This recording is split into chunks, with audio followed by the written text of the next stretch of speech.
How about it? How about a Kennewick, a high noon on a Saturday? Are you ready for Cowboy Idol? How many of you have been to a previous Cowboy Idol performance here this weekend or before? Yes, okay. So almost everybody knows what it's all about. We give away $1,400 and a bunch of nice trophies to the winners of the Cowboy Idol contest. We have two divisions. There's 4 poets and 4 musicians. 1 poet and 1 musician will be crowned Cowboy Idol 2018. Take away a nice trophy, some money in their wallet, and bragging rights for the rest of their life, right? It's a good deal. This is our 3rd show. This is the first time in 10 years that we have held the Cowboy Idol show in Building 3 on this stage. We've always done it in the other building. This year, because it's the 10th season, the 10th anniversary, we are calling it the Reunion Show, and we're doing a lot of things different. 7 of the contestants have competed before but have not won. One of the contestants was last year's People's Choice Award winner from the open mic stage. One of them's going to go away, or 2 of them, with the crown this weekend. We think it's pretty neat to give all these people a second chance, and one of them will win. Now, here's the Idol teasers from yesterday. They all did good on the first go-round at 2 o'clock. We had a 2-hour show.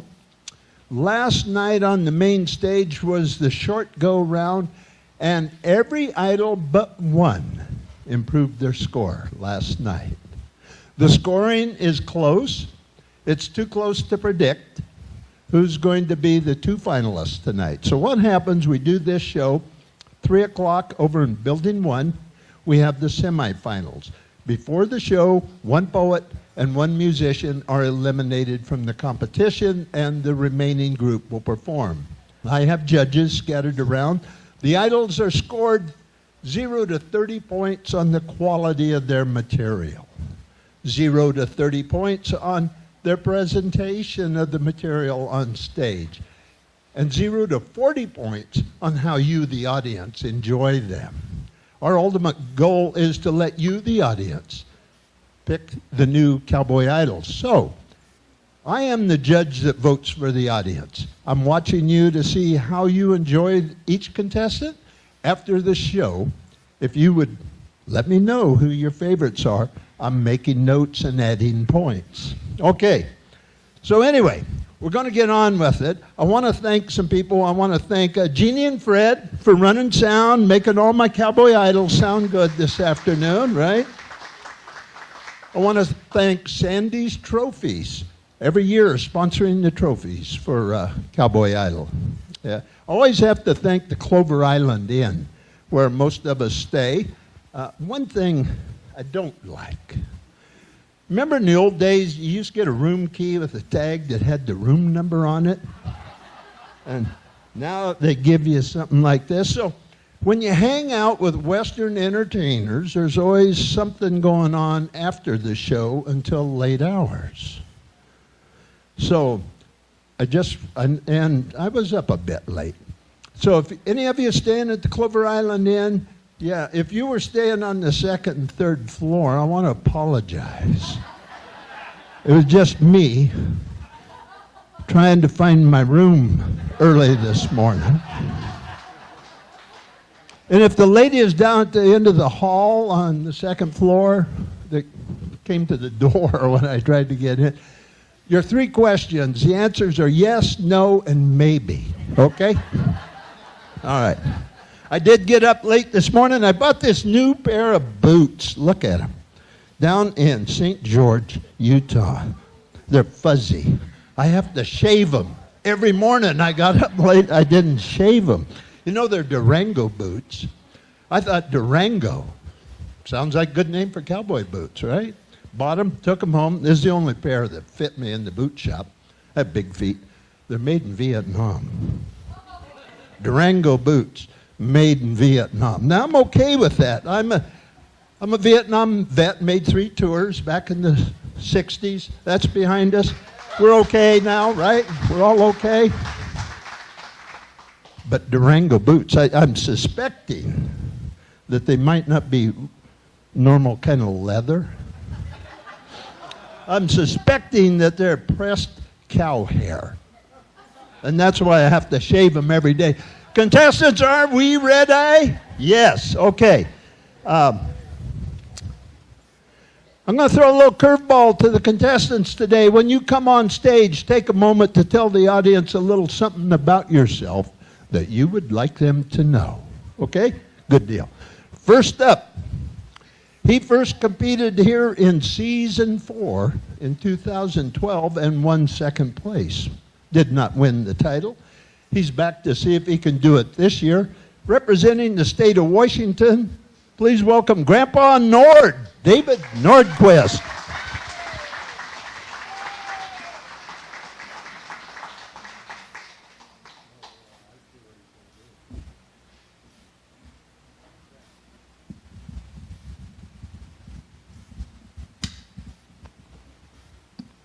Well, Smoke said I'm supposed to tell you something about myself that I think you ought to know, and I guess I better tell you about these pants. I've been doing this cowboy poetry for about 23 years. I never made any money at it. I mean, I get a little gas money now and then, so I decided I'm going to advertise on my pants and shirt, like those NASCAR drivers and the rodeo cowboys do. And so I'm not going to charge Washington State University. That's a freebie because I'm an alum from there. So how many Cougars out there? Well, we got a few, so go Cougs. But I thought maybe, those folks that make the diapers for us old guys, it depends. Maybe they'd like to advertise. And another one would be the Kellogg's cereal. They make all brand.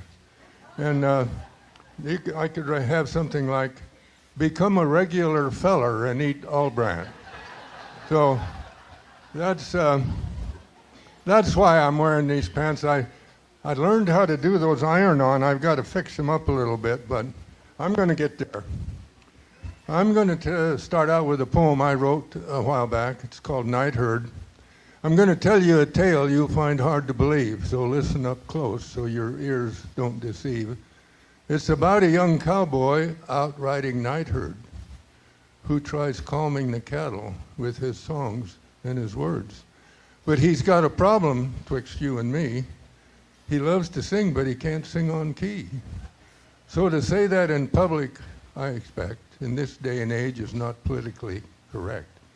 So to keep the speech police from getting unhinged, in public, I'll say he's musically challenged. So on with the story, and I want you to know that I'm using his words, the very ones he wrote. Now, I really do like music, but I can't sing a lick. Why, I couldn't hit a single note if I had a great big stick. So when I went out on night herd, them cows' ears got awful sore, because they kept hearing songs and notes that had never been sung before. And that's probably why they got nervous when they saw me coming out. And if they could have talked out loud, they would have wanted to shout, "Get that cowboy out of here. He ain't calming us a bit. The only thing that he's doing is giving us a fit." But as you know, them cows can't talk, and that put them in a bind. So they had to find some other way to express what was on their mind. So the next time I went out on night herd and opened up with my dulcet tone, them cows got together and they hunkered down and they all began to moan. Oh, it was an awful haunting noise them cows put out that night, and as I got to watching them, it was really quite a sight. There they was, all gathered together, not minding me a bit. And the more they moaned, the more I could see that they was enjoying it. And then they started moving around, and the bulls got all together, and then the steers, and then the cows, and finally all the heifers. And then they began to moan again, and I know you'll not believe me, but I'll swear an oath, them cows was moaning in 4-part harmony. The cows was altos, and the heifers sopranos, and the bulls sang bass. It was plain, and all of them steers had to sing tenor for reasons I don't need to explain. No, I know you're finding this hard to believe, but I'm telling you chapter and verse, and before that night was over, it got a whole lot worse. For them cows was really getting into it, and they began to dance and prance, and before too long, they was passing gas in 4-part flatulence. Oh, it was awful, the smell and the sound. The boys back in camp came unglued, for they didn't like their sleep disturbed by cows with an attitude. So they had a meeting right then and there to try and find a solution, some way to put a final end to that ear and nose pollution.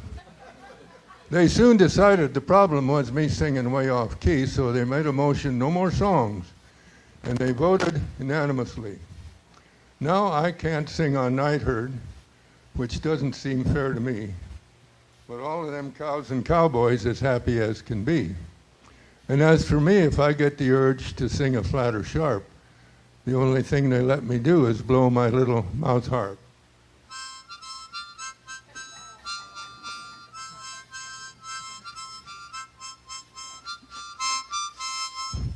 Thank you.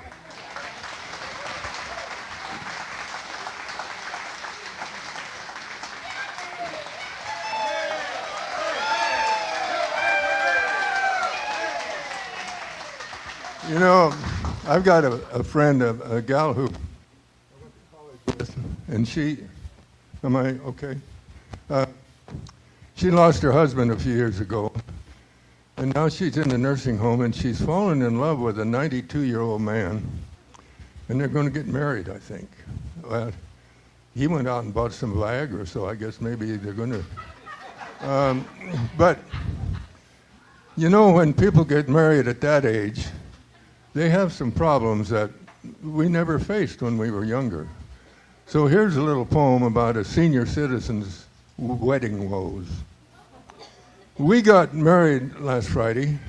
My girl was right there beside me. Our friends were all gone and we were alone, side by side. She got ready for bed then, and I was kind of surprised when her teeth and her hair she put on the chair, side by side. One glass eye so tiny and one hearing aid so small, and then she took one leg off and put that on the chair by the wall. I stood there all broken-hearted. Most of my girl had departed. So I slept on the chair because there was more over there, side by side.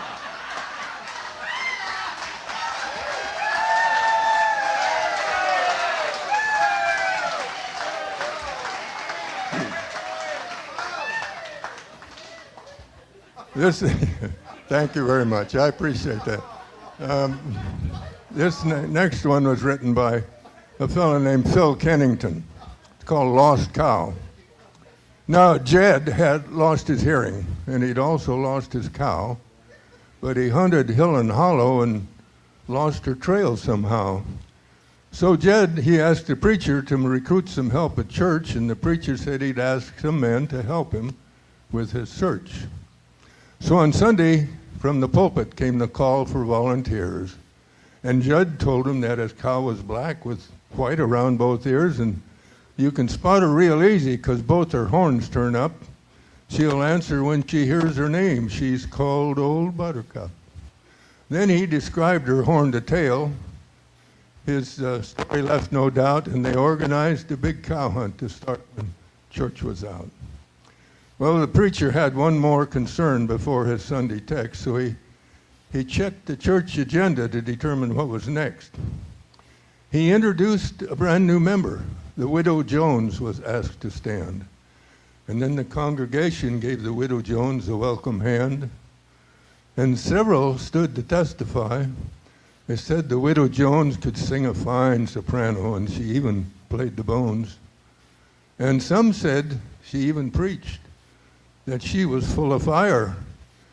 And with open arms, they welcomed the widow Jones into the choir. Now, Jed, he thought they were still talking about his cow. And he remembered several things that he'd forgotten up till now. So Jed stood again, and everybody held their breath. And Lula Hawkins said what happened next was worse than death. And Jed said, she ain't much for pretty. She won't make no record books. With bony hips and thick fat lips, she's older than she looks. Her favorite food is watercress, and she slobbers when she eats, and her teeth are chipped and broken, and she's got more fat than meat. She's frothy at the mouth. Her breath is pretty bad. She's noisy when she's drinking, and she bellers when she's mad. Now the church was deathly quiet. Not one amen could be heard. And everyone was hoping Jed had spoke his final word. The deacon whispered in his ear while the congregation froze. But for all that helped, he might as well have whispered up his nose. Well, Jed, though, he seemed to understand as he turned and faced the crowd. And since he couldn't hear himself, his voice came harsh and loud. She likes to run in sagebrush, and when she's wet, she's smelly. Her left ear split, she's lost one tit, and the hair's rubbed off her belly.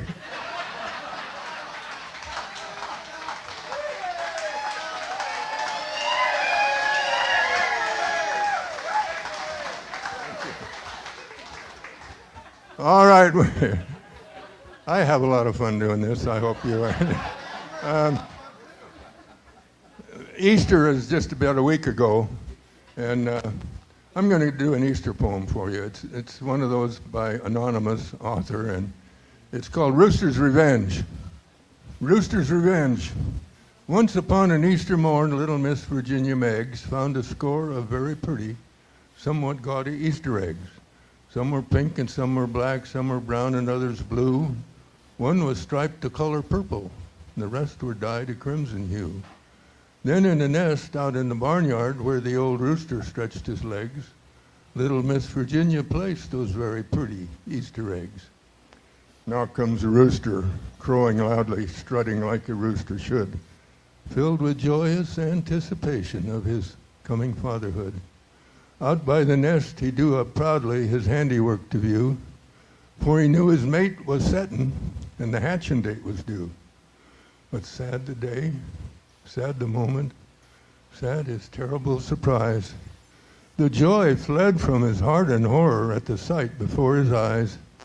For in the nest of his lady, who he swore was always true, were eggs of pink and yellow and red and green and black and blue. Then with the boldness of an eagle next door did that rooster fly. Spread and ruffled were his feathers, and blood was in that rooster's eye. His mind was firm and determined, and his jaw was set and grim. And the next door neighbor's peacock got the hell beat out of him.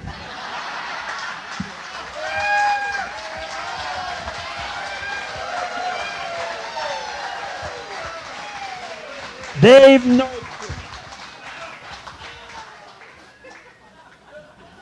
Dave Nordquist. Grandpa Nord.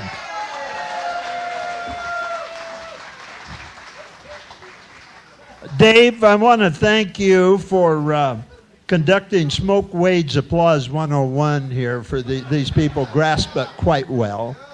I asked Dave, I said, you're the first act up today. Are you going to set the bar for the rest of the poets? He said, Smoke, I'm not only going to set the bar, I am the bar, pal. So the gauntlet's been thrown down.